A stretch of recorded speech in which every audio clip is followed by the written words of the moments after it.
Halo teman-teman semuanya. Hari ini aku, Hana, sama Ime bakalan share tentang our experiences and yang kita juga lagi sama-sama belajar about a topic that used to be very uninteresting to me until it became the very reason that changed my life. Hari ini we're gonna talk about prayer, specifically intercessory prayer, and nanti I'll share mostly about why prayer and does it really matter. Abis aku nanti Hana bakalan lanjutin sharing about what is intercessory prayer, and then Ime will continue with how do we actually do it. So, growing up, I was never interested in prayer. I remember as a kid who grew up within the walls of the church gitu ya, kayak tiap ada acara biasanya kan pasti ada kayak divisi-divisi gitu. Aku tuh paling nggak mau masuk divisi doa karena menurut aku itu divisi yang kerjaannya paling nggak jelas, entah apa, cuman kayak ngumpul tutup mata doa terus kayak nothing gets done. Jadi kayak I struggle to pray karena buat aku prayer was as interesting as going through Jakarta's traffic, aka it was not. It was boring, itu bikin ngantuk, and for me at that time it felt like a waste of time. So as a Christian, I've always been told that kayak I have to pray, we have to pray. And growing up ya, I tried to pray blindly aja karena dikasih tahu kayak kita harus doa, dan jujur 90% doaku isinya cuma doa makan, guys. Jadi anyway, as I grew older kayak I started having more questions about prayer yang bikin aku makin lama makin males dan makin gak mau doa. Jadi uh, one of the main questions in my heart waktu itu adalah kayak, buat apa aku doa kalau ujungnya kehendak Tuhan yang pasti jadi anyway. Tuhan kan sovereign, Tuhan kan berdaulat. Kayak bukankah kalau dia sudah berkehendak, Tuhan udah punya kehendak Tuhan, ya itu yang pasti jadi. Kayak buat apa lagi gue doa gitu. So this leads me to the first point of my sharing today, kayak why prayer? If God is sovereign, then why should I pray? Adakah teman-teman yang pernah punya pertanyaan ini? Karena when I shared this with Hana and Ime, apparently mereka nggak pernah punya pertanyaan ini. Tapi kayak, anyone relates? Oke, okay. Terus kayak, because like, if my prayers do matter, then it changes everything. I'll have to like cut down my scrolling time. I'll have to lose my sleep for that. I'll even have to like rearrange my whole life, because if prayer really does make a difference, then something's gotta change in my life. Tapi kayak this question remain unanswered for quite some time for me. Karena satu sisi aku percaya Tuhan itu sovereign, God is sovereign. Tapi satu sisi aku juga percaya kalau firman Tuhan bilang kita harus berdoa gitu. Jadi aku kayak, surely my God loves productivity and efficiency. Why would he want me to waste my time asking for something that was gonna happen anyway? Jadi the answer was actually found in the first chapter of the Bible. Mungkin slide-nya boleh tolong? Atau aku share screen sendiri aja?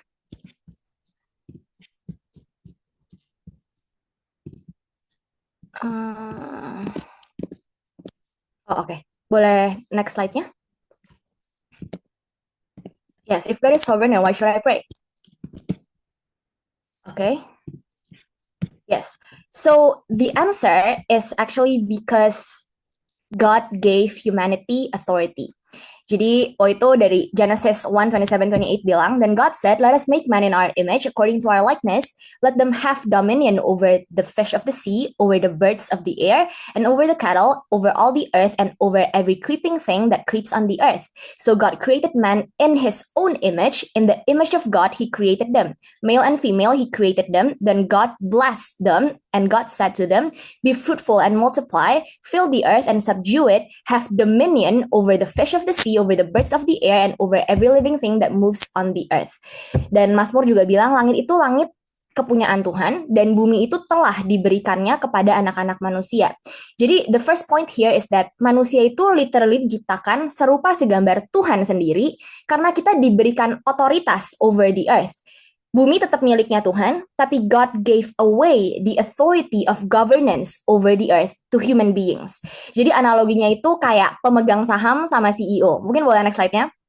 Jadi kayak pemegang sahamnya itu tetap Tuhan, saham bumi itu fully miliknya Tuhan, tapi kita itu diangkat jadi CEO-nya. Kita yang ngeran operasionalnya bumi. Jadi simpelnya, how things run on planet Earth depends on the human race. If this earth remain like a paradise, it will be because of us humans. And if things become messed up, it will also be because of us. And the fact is, Tuhan jadiin kita CEO atas bumi ini dengan otoritas penuh.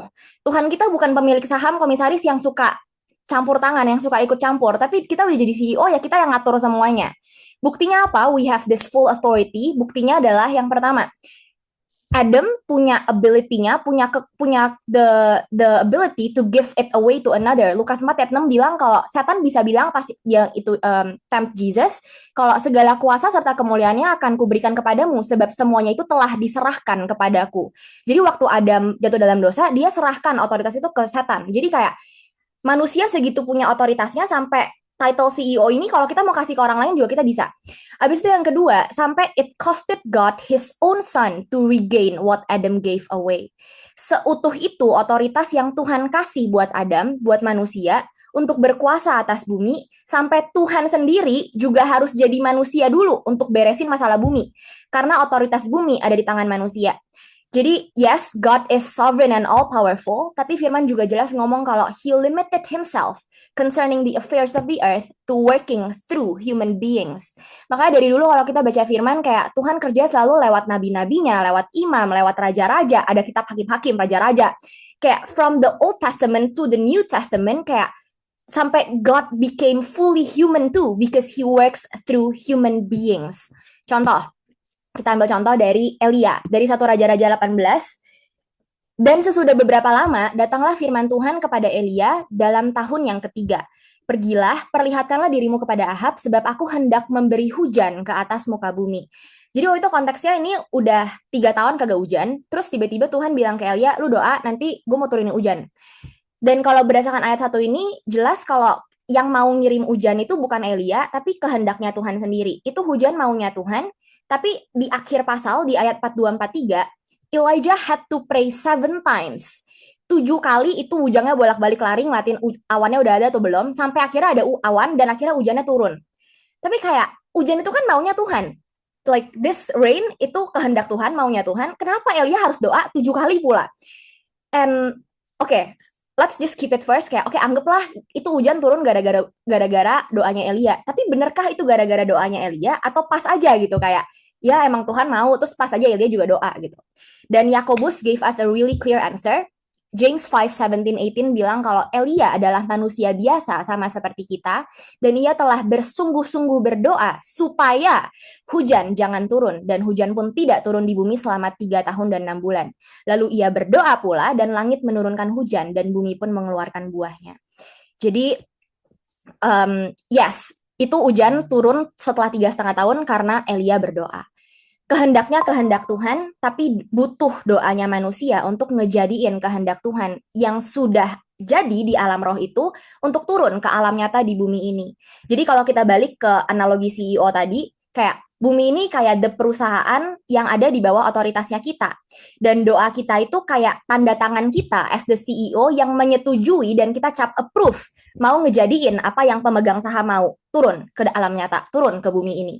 Jadi kehendaknya Tuhan, kehendaknya kehendak Tuhan, janjinya Tuhan, tapi untuk ngejadiin semua janji Tuhan yang Tuhan udah kasih di firman Tuhan, semua pertukaran yang sudah terjadi di kayu salib, butuh tanda tangan kita as the CEO because we are given the authority.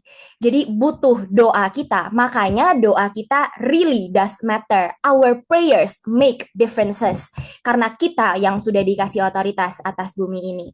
Now, the question is, why? Why would God do it this way? Kayak, why would he take such a risk? Why would God choose to work through human beings?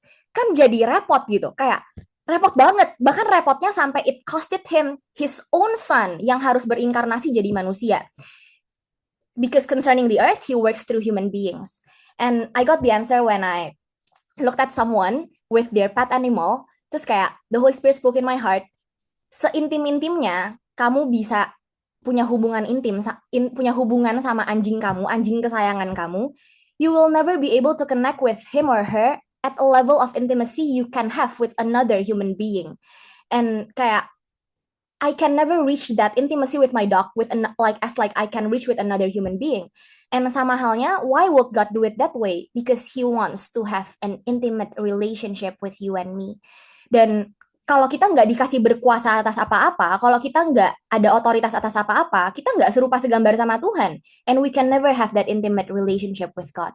Jadi ini sebenarnya udah, okay, it's a whole different topic altogether. Tapi this intimacy juga sebenarnya bisa kita dapetin through prayer itself.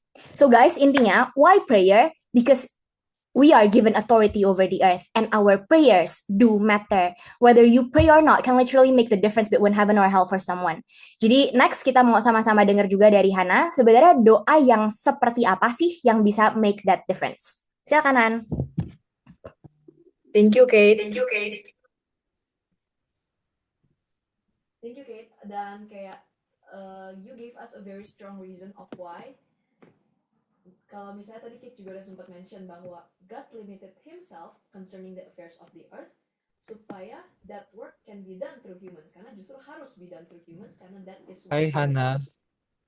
sorry suaranya agak kecil. Halo, udah? Oke, Udah kah? dah, thank you. Atau masih kecil? Silakan Aman, Kak. Udah oke sekali. sekarang. Oke. Aku ulang. I was saying, tadi Kate also mention bahwa sebenarnya God limited himself concerning the affairs of the earth karena memang that work has to be done through humans. Dan dari sinilah muncul istilahnya intercessor atau intercessory prayer yang what I'm going to discuss right now. Slide-nya boleh dimunculin? Ya. Apa sih kayak it seems like a concept tapi kita wanna break it down into simple things yang bisa dimengerti oleh setiap dari kita. Intercessor di sini artinya adalah a person who pleads on behalf of others, standing in the gap through prayer to intervene for individuals, nations, or situations over the birds of the air and over every living thing that moves on the earth. Kayak, tapi yang mau aku highlight di sini adalah these two things. Yang pertama adalah behalf of others.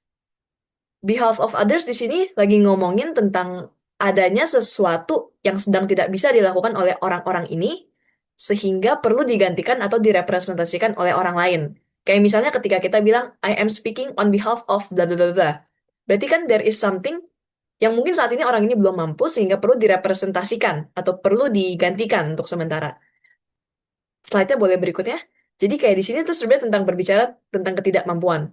Terus yang kedua adalah tentang plead yang aku mau highlight. Plead itu kalau misalnya kita translate ke bahasa Indonesia kan kayak memohon gitu. Tapi itu juga sebuah konsep di pikiran aku. Makanya aku cari kayak sebenarnya apa sih arti kata plead itu di internet. Dan dia kasih aku arti to offer something as an excuse or defense. Jadi aku poin di sini, berarti there is something yang harus kita tawarkan when we say we are pleading. Ada something yang harus ditawarkan untuk menutupi ketidakmampuan tersebut yang tadi kita bilang di on behalf of others. Terus, to make it simple, aku mau kasih kita contoh. Kita bisa bilang, kalau misalnya pengacara itu is an intercessor. Intercessor kenapa? Karena pengacara ini memiliki kemampuan untuk bisa menawarkan bukti-bukti atau alasan pembelaan yang sesuai dengan hukum, supaya kliennya bisa bebas. Karena kliennya nggak punya kemampuan untuk membebaskan dirinya sendiri. That's why kita bisa bilang pengacara itu an intercessor. Terus kita juga bisa bilang, Jesus is an intercessor. Kenapa kita bilang kayak gitu? Teman-teman, do you guys remember bahwa every single of us yang di sini, we were destined before for one thing only, yaitu eternal death. Kita sebenarnya nggak punya pilihan. At the end of our life, sebenarnya kita semua itu ditakdirkan untuk mendapatkan kematian kekal, penderitaan kekal. And there was nothing that we could do untuk bisa menyelamatkan diri kita sendiri. Kita mau berdoa dan kita mau minta ampun ke Tuhan pun, we weren't able to do that. Karena mungkin saat itu kita belum sadar bahwa sebenarnya kita sedang berjalan ke arah maut itu. Tapi, untungnya buat kita, karena begitu besar kasih Allah akan dunia ini, sehingga ia mengutus anaknya yang tunggal, yaitu Jesus Christ, yang plead on behalf of you and me. Di sini kita bisa lihat buktinya adalah dari Lukas 23 ayat 34. Ketika di atas kayu salib itu, Yesus bilang kayak, Father, forgive them for they know not what they do. Ini adalah ketika Yesus ngomong kayak gini, ini adalah bentuk pleadingnya dia on behalf of you and me yang di sini. He was not supposed to say that. Kayak Yesus tuh nggak seharusnya bilang kayak gitu. Dia nggak seharusnya plead. Karena dia adalah raja. What Untuk apa dia plead sebenarnya? Tapi he said that. Kenapa? Karena gimana caranya supaya kita semua yang di sini nggak perlu lagi masuk ke dalam penyiksaan yang kekal itu, tapi sebaliknya diselamatkan. So he offered himself. Yang dia tawarkan adalah dirinya sendiri, so he can intercede for us. Jadi, through that sacrifice, sekarang kita semua di sini udah dimenangkan dan diselamatkan. That's why we call it intercessory sacrifice. So, after we receive that intercessory sacrifice, tapi kan kita nggak dituntut ya, kita nggak dituntut untuk mati sama seperti Yesus gitu. Agak berat rasanya. Kalau misalnya kita manusia, terus kita harus mati dan menyelamatkan semua umat manusia, itu agak berat. Tapi yang bisa kita lakukan di sini adalah gimana caranya kita bisa extend that intercessory sacrifice ya lewat intercessory prayer. That is where kita munculkan nama maksudnya intercessory prayer ini. Untuk kasih contohnya, untuk mengerti intercessory prayer ini, kayak teman-teman pasti punya dong the people you guys love di dunia ini, setidaknya satu. Oh belum, mundur dulu. Setelah kita belum masuk situ. Kayak setidaknya satu. Entah itu family, entah itu keluarga, entah itu teman, siapapun. Kalau misalnya we say that we love that person, kita pasti minimal nggak mau ngelihat orang itu menderita. Kita nggak mau ngelihat mereka kesusahan. Kalau misalnya kita tahu neraka itu identik dengan penderitaan, berarti kita nggak mau dong orang-orang yang kita kasihi ini masuk ke dalam neraka dan mengalami penderitaan kekal itu. Kita maunya mereka ada bersama-sama dengan kita memperoleh kehidupan yang kekal. Tapi gimana caranya? Sedangkan di sini udah tertulis dengan jelas di Roma 3 ayat 23. Karena semua orang telah berbuat dosa dan telah kehilangan kemuliaan Allah. Terus Roma 6 ayat 23, sebab upah dosa ialah maut. Jadi we were all destined for eternal death. Okay, for us yang kita believe in Christ, we were lucky enough to be able to receive that intercessory sacrifice. Tapi what about yang belum believe? Orang-orang yang kita kasihi misalnya.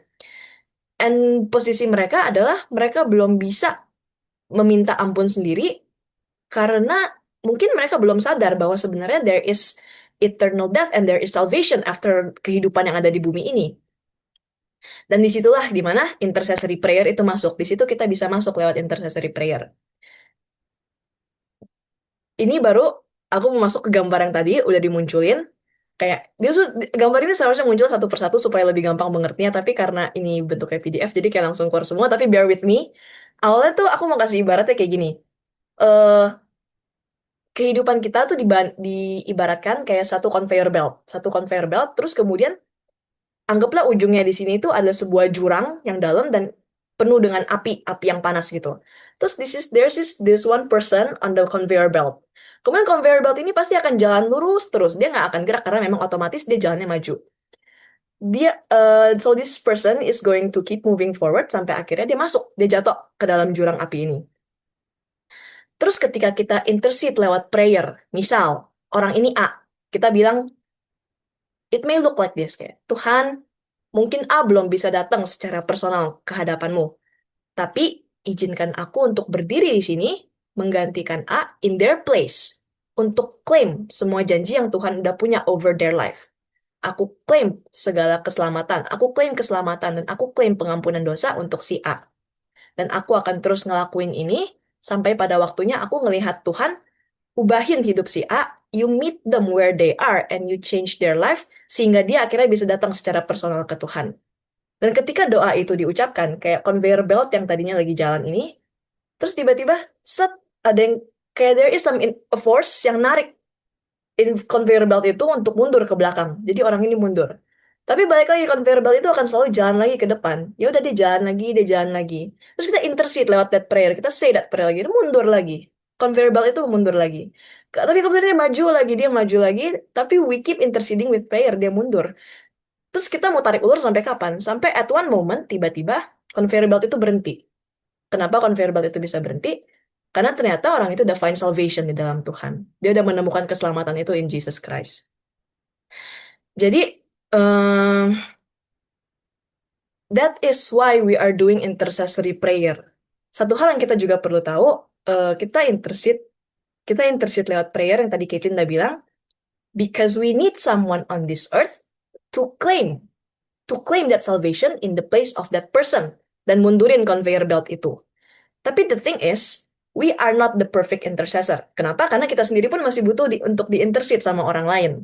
The only perfect intercessor yang bisa completely stop the conveyor belt kayak tadi itu adalah Jesus. Dan ayatnya ada di 1 Timotius 2 ayat 5. For there is one God and one mediator between God and mankind, the man Christ Jesus. He is the only perfect intercessor. Jadi yang sebenarnya kita lakukan is just the extension of the intercession yang Yesus udah lakukan untuk kita semua. That's why when we pray to the Father, we do it in Jesus' name. So that is how I guess the intercessory prayer makes sense in my brain. Tapi tadi kayak we already get the why from Caitlin dan juga barusan we get the what is intercessory prayer. Tapi sekarang we also want to sama-sama tahu kayak how, gimana sih cara kita ngelakuin ini, dan selanjutnya Ime akan tell us a little bit about it. Yes. Ini my first time hearing Hannah and Caitlin juga sharing about this sermon, guys. Tadi kayak Caitlin bilang, kita ibarat seperti CEO. So Hannah bilang ini ibarat kita kayak lawyer. And ini fun fact, tadi when Hannah was preparing the slides, aku kayak, Han, itu kenapa Tuhan sama Mr. Beast? Terus dia bilang, bukan, Mei, ini lawyer sama Tuhan Yesus. And I was like, how can you come up with that analogy? It's very smart.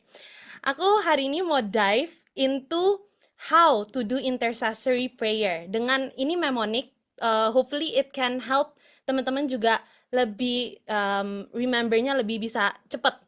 Jadi the first one, this is three facts to keep in mind.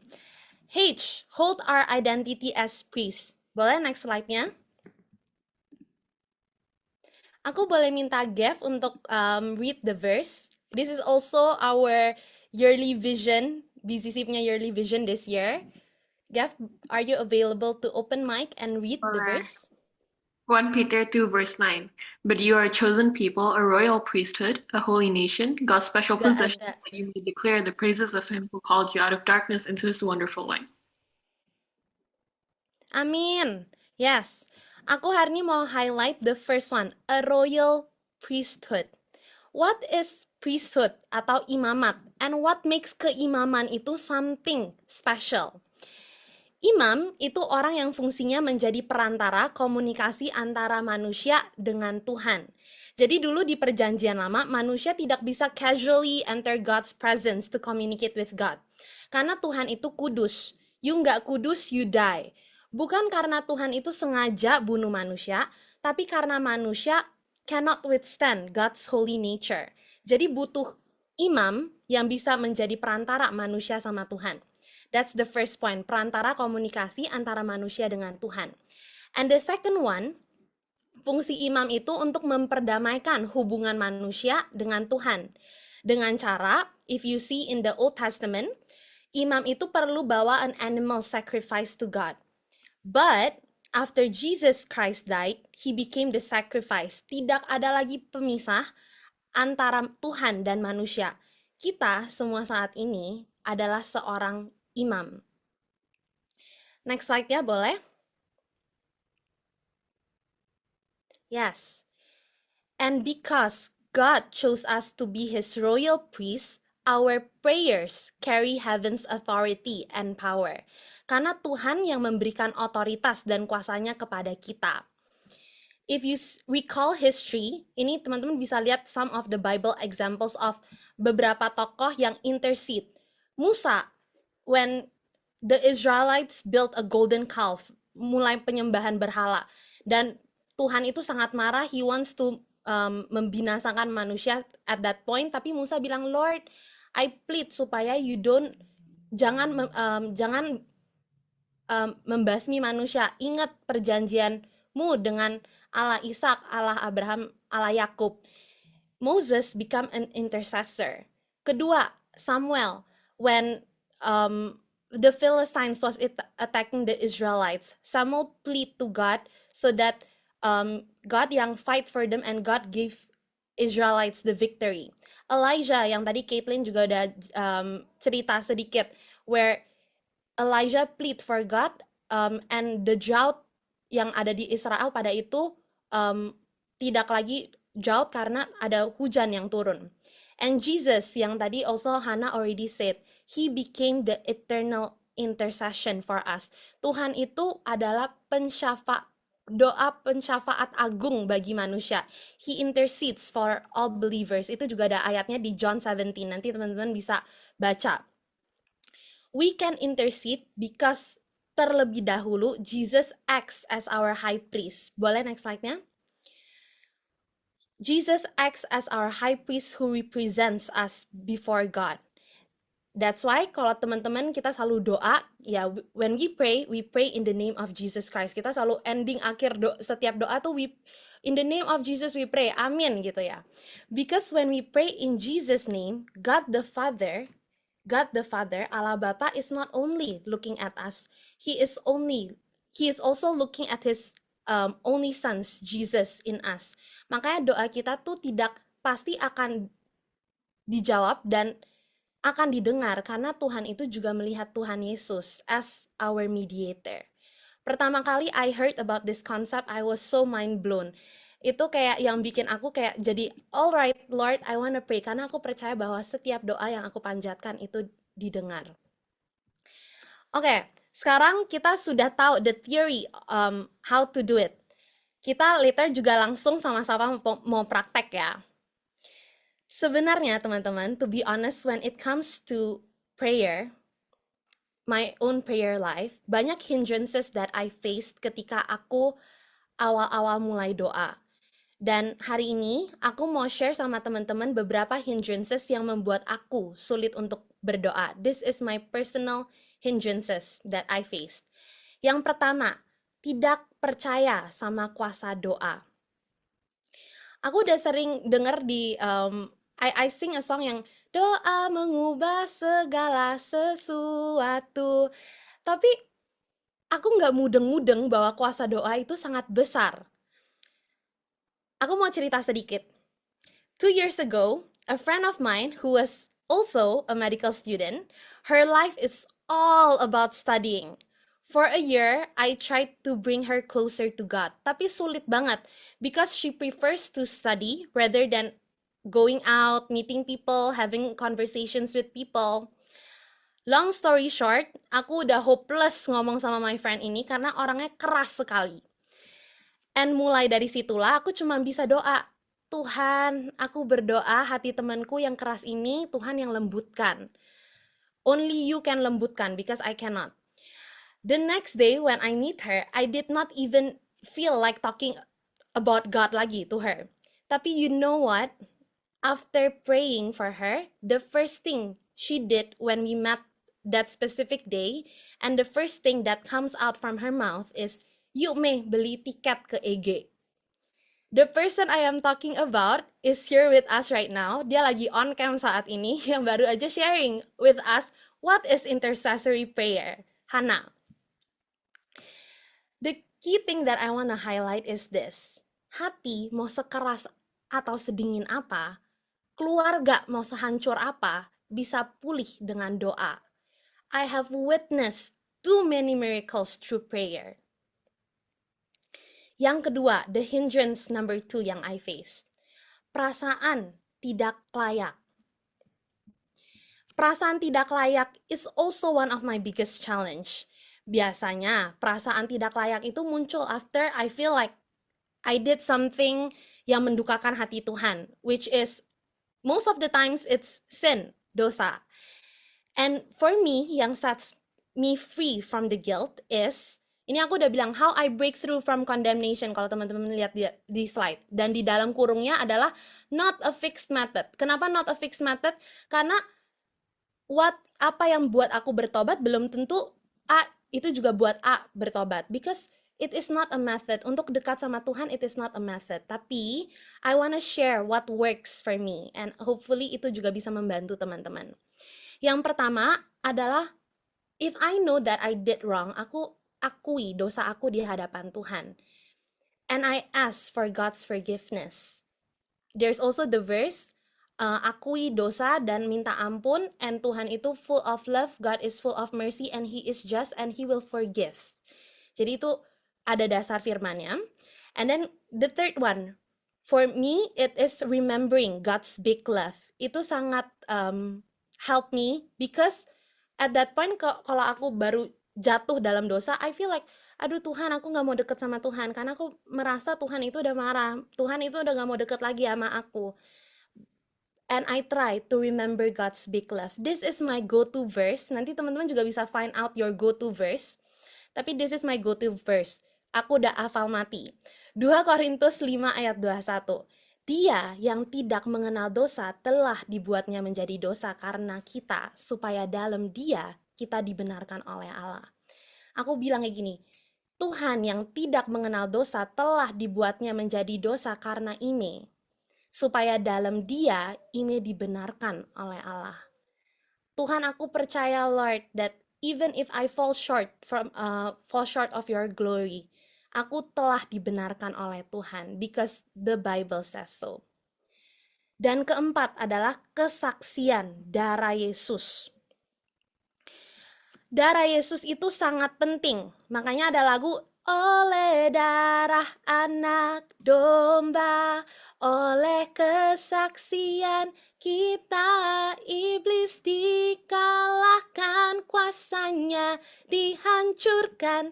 This is from the verse Wahyu 12 ayat Wahyu 12 ayat Wahyu 12 ayat 11. Dan mereka ini tuh us believers mengalahkan dia itu iblis, dan kita mengalahkan iblis oleh darah anak domba dan oleh perkataan kesaksian mereka. Kesaksian darah Yesus is very powerful. Makanya when we pray, aku bilang kayak gini, darah Yesus, kita sering dengar, darah Yesus yang sudah sucikanku, darah Yesus yang sudah kuduskanku, darah Yesus yang sudah menanggung segala kelemahan-kelemahanku. Dan aku percaya bahwa darah Yesus yang sudah mentahirkanku, and that's why I can come to God's presence without feeling any guilt, because I have claimed the blood of Jesus over me. That is, these are the 4 points yang aku usually, yang from my own experience, from my own prayer life and my worship life, this helps me a lot. Dan ketiga adalah kepahitan dan kemarahan. Ini perasaan yang sering akan muncul kalau kita belum mengampuni orang lain ataupun diri kita sendiri. Dan perasaan inilah yang sering kali bikin kita sulit untuk berdoa atau merasa doa kita terhalang. Ibarat seperti ini. Zaman dahulu di Perjanjian Lama, persembahan yang orang Israel bawa adalah lembu, domba, sapi. But now, persembahan kita ke Tuhan adalah hati kita sendiri. Can you imagine if our heart is full of hatred, full of angerness, full of jealousy? Pasti Tuhan itu tidak berkenan. Makanya di Markus 11 ayat 25 sampai 26 dibilang, dan jika kamu berdiri untuk berdoa, ampunilah dahulu sekiranya ada barang sesuatu dalam hatimu terhadap seseorang, supaya juga Bapamu yang di sorga mengampuni kesalahan-kesalahanmu. Tetapi jika kamu tidak mengampuni, maka Bapamu yang di sorga juga tidak akan mengampuni kesalahan-kesalahanmu. We can forgive because God first forgave us. Aku kalau datang ke hadirat Tuhan and I feel like, Lord, ini orang bikin aku kesel banget. Ini orang, dia trigger something within me yang aku gak suka. Tapi I know, aku gak bisa bring my heart as a persembahan yang harum kepada Tuhan if my heart is juga banyak kepahitan, kemarahan kepada orang lain. So aku bilang, Tuhan, aku before I wanna bring myself as a sacrifice, aku mau release all the angerness that is inside of me. Hati yang murni itu is very crucial, teman-teman. We have to release the angerness that is inside of our hearts because it's gonna weigh us down. Dan itu yang membuat doa kita merasanya terhalang. So when I pray, I usually pray like this. Bapa, aku melepaskan pengampunan bagi A, B, C. Please make my heart clean, Holy Spirit. I release every angerness and bitterness in Jesus' name. And at that point, aku come to God with a heart yang udah siap untuk datang ke hadirat Tuhan. Yes, these are the hindrances that I faced when I want to pray. After this, aku juga mau ajak teman-teman untuk pikirkan what actually hinders us from praying. I believe ini ada teman-teman ada your own personal reasons because setiap akar kita, setiap hindrances kita pasti berbeda-beda. So after this, take a moment to reflect what stops you from having a strong prayer life.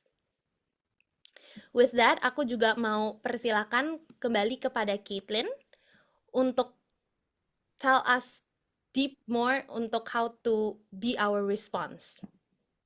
Thank you, Ime, and thank you juga Hana yang udah share about what is intercessory prayer, and also Ime yang udah share tentang how do we actually pray and what are the hindrances. Dan kalau aku izin recap sedikit sampai titik ini yang kita sudah sama-sama belajar. First, we humans are the CEO of the earth. Jadi concerning the matters of the earth, God chose to limit himself to work through human beings.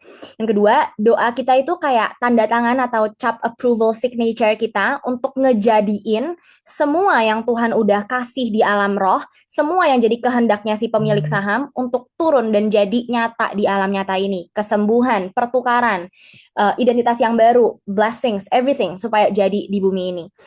Habis itu doa yang seperti apa? Doa yang intercessory kayak yang tadi Hana bilang, which is analoginya conveyor belt, where we stand on behalf of someone else. Dan ini aku mungkin contohin sedikit ya, biar kita lebih ada kayak bayangan sebenarnya how do we pray intercessory prayers. Contoh, misalnya kayak kita datang ke Tuhan, Tuhan, please have mercy on my friend yang belum kenal Tuhan. Terus kayak mungkin Tuhan bisa aja jawab kayak, why should I do it? Mereka orang berdosa, mereka nyangkal aku, mereka bahkan literally nyembah dunia dan mereka nggak ngakuin aku, and they deserve punishment because aku juga Allah yang adil. And kita bisa jawab in our intercessory prayer kayak, because Jesus interceded for them and your justice and love have met up on that Calvary. And I am asking you right now to show the mercy karena apa yang Yesus sudah lakukan because of the intercessory work Jesus has done up on that cross when he died there. And sekarang karena engkau udah berikan that authority atas bumi ke manusia, and you need a human to ask this of you karena sekarang Yesus udah di surga. So now as Jesus taught me to pray, I'm asking that your kingdom come and your will be done over my friend's life, and I pray this in the name of Jesus. Habis itu tadi kita juga yang keempat ya, belajar tentang how do we pray, the mnemonic how, and also the hindrances of prayer. Now yang terakhir adalah kita mau sama-sama lihat, so what's our response? Bolehkah aku juga minta tolong Farrell mungkin tolong bacakan ayatnya? Okay, Ezekiel 22 verse 30 until 31. I look for someone among them who would build up the wall and stand before me in the gap on behalf of the land, so I would not have to destroy it. But I found no one, so I will pour out my wrath on them and consume them with my fiery anger, bringing down on their own heads all they have done, declares the sovereign Lord. Yes, thank you. God looked for someone who would build up the wall and stand before me in the gap. Ayat ini jelas banget bilang kalau karena Tuhan adil, he had to execute judgment. Tapi karena Tuhan juga kasih, and he wanted to forgive. Kalau aja ada orang yang stand in the gap and ask God to spare his people, God would have. Tapi karena Tuhan nggak temu siapa-siapa, yang stand in the gap, akhirnya Tuhan harus destroy dan mustahin mereka. Wow, let this verse sink in on our brain. Aku pas dapat baca ayat ini, aku kayak, wow, we bear so serious of a responsibility. Karena kayak, I don't like the implication of this verse any more than you do probably. Kayak, we as humans literally bear this responsibility of standing in the gap. Kayak yang tadi Hana bilang, we are the intercessors that have to stand on behalf of others yang belum bisa, yang belum kenal Tuhan. Guys, kalau kita lihat nih kondisi dunia sekarang, mungkin ada banyak yang suka nonton berita, ngikutin news kayak lagi lumayan epic, lagi ya epic lah. Lagi banyak perang, we see a lot of wars atau bahkan kayak on a smaller level kayak we see broken families everywhere. We see anak-anak muda yang literally wasting away their lives dan mungkin kita ketemu orangnya setiap hari dalam kampus kita. We see depressions, we see identity issues, we see health issues, we see a lot of brokenness, ruins, and everywhere. And at some point, we've got to ask ourselves, kayak, Tuhan kita kan sovereign. My very first statement di awal, God is sovereign. Tapi kalau Tuhan ini sovereign, berarti kan Tuhan sanggup. It's not that He is not powerful enough to change the condition of this earth. He is sovereign.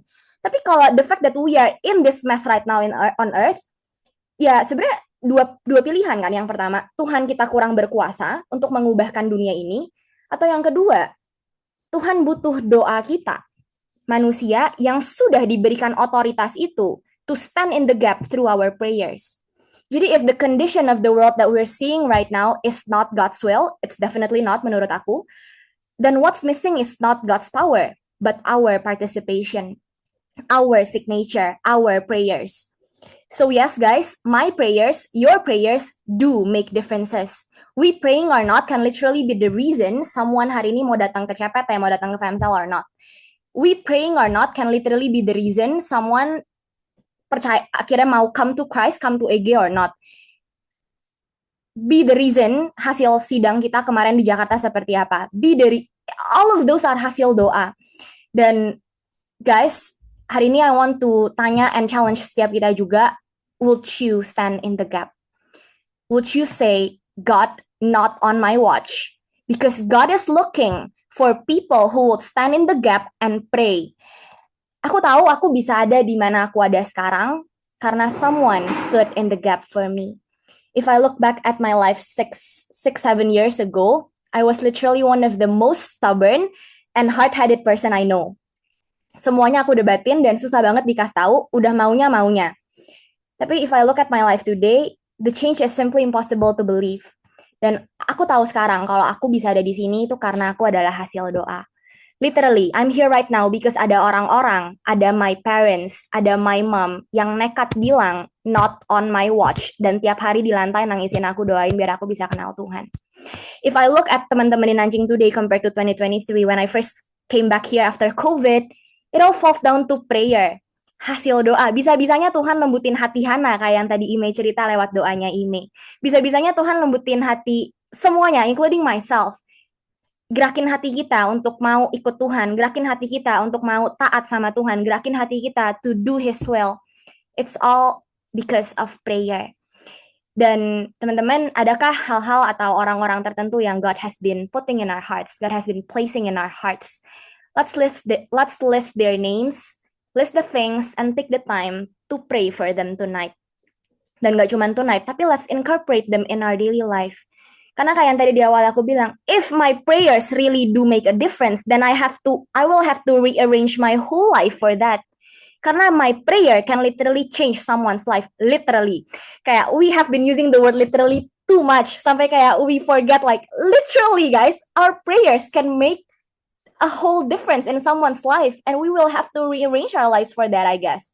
We will have to lose more sleep for that. We will have to stop in our tracks and pray more every time God puts a name in our hearts. Karena kayak those are the things yang akan mengubahkan sesuatu. Aku jadi keinget ini off script, tapi kayak I was finding my vice dean beberapa hari ini karena aku butuh tanda tangan dia. Kalau aku nggak dapat tanda tangan dia, aku nggak selesai berkas-berkasnya. Aku nggak selesai nih urusan kelulusan aku. Jadi kayak dia ini susah banget dicari. Aku berhari-hari bolak-balik ke office dia. Dianya kagak ada terus. Tanda tangannya nggak ada terus. Dan mungkin selama ini God is just looking for our signature. God is just looking for prayers. Where are the prayers? Where are the signatures? I have finished the work up on that cross. Tapi kenapa signature CEO-nya gak tanda tangan? Ini CEO-nya pada kemana semua? Let's pray and hadirkan semua yang Tuhan udah janjiin itu ke alam nyata. And yeah, so let's take the time to pray and let's stand in the gap and be the person yang bilang, no God, not on my watch will this person kayak gini, not on my watch. I will pray and I will keep on praying until something happens. I will keep on praying until your promises in their lives come to pass. I will keep on praying until semuanya. Jadi we are literally God's partner on earth and our prayers are needed to make differences. Every time we're tempted to just doom scroll or do something unproductive, let's just use our 10, 15, 30 minutes to pray. Karena that 10 minutes of prayer can literally be the reason someone's life changes. And before we close, teman-teman kita boleh keluarin our notes, our catatan, dan tulis juga judulnya di atas, not on my watch. Ini yang tadi slide terakhir. And let's think of nama-namanya. Tadi di pertanyaan-pertanyaan udah dikasih lihat kayak, whose name is God placing on your heart right now? Who seems impossible to be changed? Who is drifting away from God right now? And let's write their names atau hal-hal tertentu yang mungkin kayak we are struggling with. Let's write their names atau mungkin it's not a specific person. Maybe it's a specific community. Maybe it's your campus. Maybe it's your family. Maybe it can be anyone, any group of people. Let's write them down because tonight we don't just want to listen or just like write names. Tapi we want to make a decision. Kalau kita mau bilang mulai hari ini, every time we look at someone, kita mau bilang kayak, not on my watch, God. If I can still pray, if I am still given the authority, aku masih nafas, berarti aku masih punya posisi sebagai CEO. Berarti aku masih punya otoritas untuk tanda tangan dan ngejadiin semua yang Tuhan mau. If you look at someone, I'm gonna sign, and jadiin semua yang Tuhan udah mau. So, yeah, let's sama-sama decide, not on my watch. And abis ini, mungkin aku akan kembalikan ke moderator, tapi kita sama-sama doa dulu, bolehkah kita berdoa? Let's pray ya teman-teman. Bapak, kami percaya Tuhan kalau you are a God who hears our prayers. Engkau Allah yang hanya sejauh doa Tuhan. And you are looking for people who would want to stand in the gap.